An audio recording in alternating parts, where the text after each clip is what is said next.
हमने दो जो हैं वो छोटे से लेकिन काफ़ी इंपॉर्टेंट टॉपिक करने हैं। तो उसमें पहला टॉपिक जो है वो हमारे पास आ जाता है पोटेंशियल ग्रेडियंट का। तो पोटेंशियल ग्रेडियंट का टॉपिक देख लेते हैं। अच्छा स्टूडेंट्स, पोटेंशियल ग्रेडियंट जो है वो निकला है यहां ग्रेडियंट से। ठीक है, आपको एक बात मैं बताऊं कि जहां पे भी फिजिक्स में आपके पास रेट लिखा होगा तो रेट का मतलब होता है पर यूनिट टाइम। ठीक है, और इसी तरह जब ग्रेडियंट लिखा होता है तो इसका मतलब होता है पर यूनिट डिस्टेंस या डिस्प्लेसमेंट या लेंथ। तो कोई भी आपके पास लेंथ का यूनिट हो तो वो यहां पे यूज हो सकता है। तो पोटेंशियल ग्रेडियंट का क्या मतलब हुआ? Potential per unit distance. तो ये बेसिकली चीज है क्या? पोटेंशियल ग्रेडियंट है। पोटेंशियल ग्रेडियंट किसके इक्वल होता है? तो पोटेंशियल ग्रेडियंट इक्वल होता है इलेक्ट्रिक फील्ड के, और इसको हम लिखते हैं माइनस वी ओवर डी। और यहां पे माइनस इसलिए डालते हैं कि जब हम इलेक्ट्रिक फील्ड के डायरेक्शन में जाते हैं तो पोटेंशियल डिक्रीज होता है। ठीक है, ये अभी हमने कुछ देर पहले पढ़ा भी था।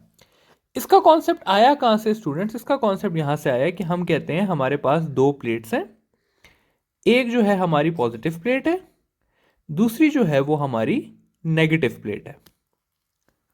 ये हमारी नेगेटिव प्लेट आ गई।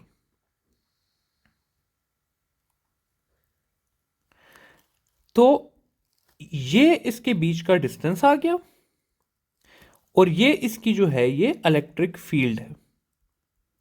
ठीक है, तो हमने ये अभी फाइंड किया कि ये जो इलेक्ट्रिक फील्ड है ये किसके इक्वल होगी? माइनस वी ओवर डी के। यानी कि जितना ज्यादा डिस्टेंस होता जाएगा इलेक्ट्रिक फील्ड आपकी कम होती जाएगी, पोटेंशियल ग्रेडियंट आपका कम होता जाएगा।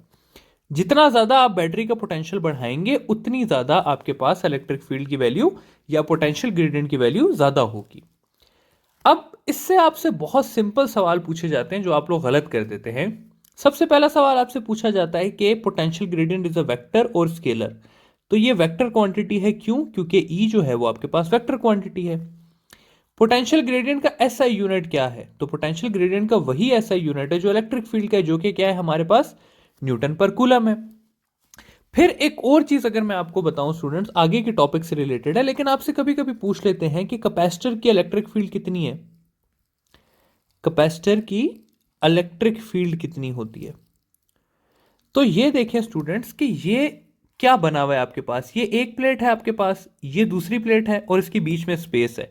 तो दो प्लेट्स जिसके बीच में स्पेस और उससे हमने बैटरी से कनेक्ट किया, तो वो क्या होता है? कैपेसिटर होता है। तो इसलिए कैपेसिटर की इलेक्ट्रिक फील्ड इक्वल होती है वी बाय डी के, और ये ऑल्सो इक्वल होती है सिग्मा ओवर एप्सिलॉन नॉट के या क्यू ओवर एप्सिलॉन नॉट के। क्योंकि ये सारी जो है ये हमने ऑलरेडी देख ली कि दो पैरेलल प्लेट्स के बीच की इलेक्ट्रिक फील्ड है। तो इस टॉपिक से याद रखिएगा कि आपको कैपेसिटर का भी सवाल आ सकता है। ठीक है, अच्छा, अदर यूनिट्स की अगर हम इसकी बात करें तो अदर यूनिट्स में इस इक्वेशन से जो निकलता है वो क्या निकलता है? v का वोल्ट आ जाता है, डिस्टेंस का मीटर आ जाता है। तो वोल्ट पर मीटर भी क्या है? इलेक्ट्रिक फील्ड का यूनिट है। और न्यूटन पर कूलम भी क्या है? इलेक्ट्रिक फील्ड का यूनिट है। तो ये वो सारी बातें हैं जो इलेक्ट्रिक पोटेंशियल ग्रेडियंट से रिलेटेड आप लोगों से पूछी जा सकती हैं। आगे चलते हैं, नेक्स्ट टॉपिक छोटा सा टॉपिक है लेकिन अगेन बहुत इंपॉर्टेंट है, और टॉपिक का नाम है electron volt.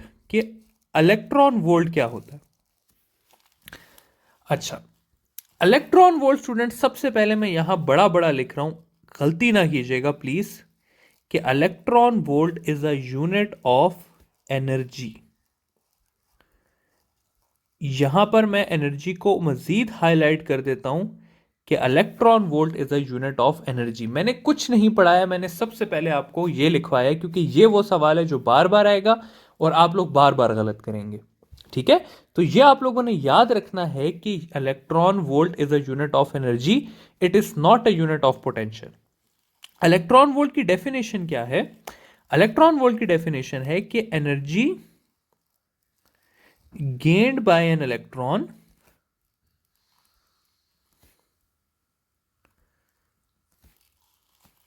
through a potential difference of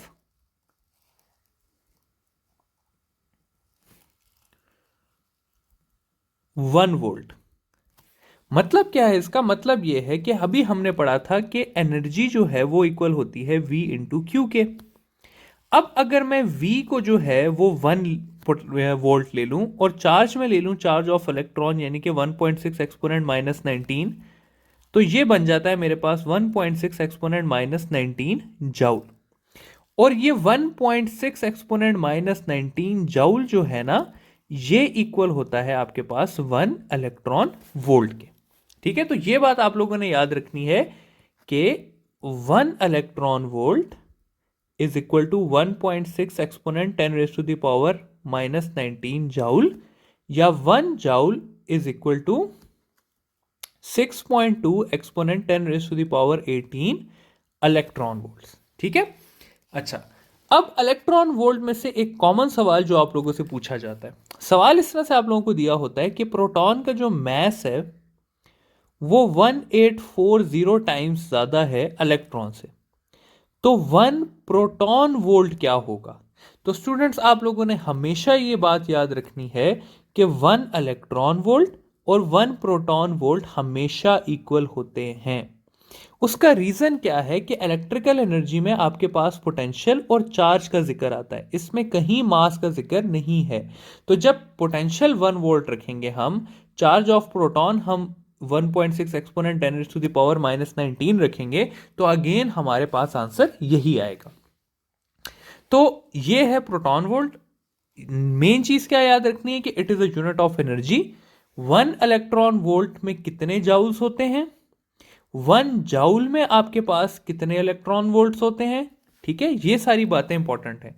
और 1 प्रोटॉन वोल्ट और 1 इलेक्ट्रॉन वोल्ट हमेशा इक्वल होते हैं।